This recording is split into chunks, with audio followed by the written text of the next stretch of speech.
welcome to my YouTube channel. So, kung bago ka pa lang at bago lang din yung account ko, kung hindi mo pa alam ang tsura ng subscriber, ilalagay ko na lang po dyan sa baba ang tsura ng subscriber para alam ninyo, di ba? Kasi nga hindi nyo alam. So, don't forget to like, share, comment, and subscribe, and hit notification bell para updated kayo sa my video ko dito. So yan na nga mga kabatang kasipag. Syempre, tinanggal ko muna yung mga laman ng divider. Time-slap ko na lang yung ating video kasi napakahaba talaga yung paglilinis ko dyan ha.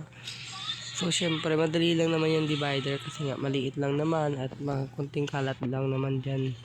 Syempre, konting usog, konting galaw-galaw lang dyan. Linis na yan, syempre no. So pagkatapos ko nga dyan, nandito naman ako sa may mesa nagpunta kasi nga sobrang kalat yun sa mesa. So nagtingala mo yung mga thermos dyan kasi nga napakalat, nagpangaping kami kaninang umaga, syempre. So kung susubukan ko lang gayahin yung voice over ni Erica Pineda. So napusoy naman ako sa kusina. Yan, pinatanggal ko na lang yung mga gamit dyan sa taas. Talagang sobrang kalat na hindi na talaga matiis. So syempre, yan, linis-linis malala naman tayo. Yan, titignan naman natin kung anong resulta. Ay, nako mga daday. So yan ang mga kadadayan. Binabalik ko na yan. Binaayos ko lang kasi nga sa kalat. Parang basura. Ano ba tong bahay na to? Ewan ko ba.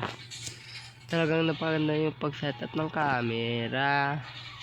Talaga yan na. So, dyan na nagtatapos yung ating video. Thank you for watching. And don't forget to like, share, and subscribe, and hit the notification bell para updated kayo sa mga video ko dito sa YouTube.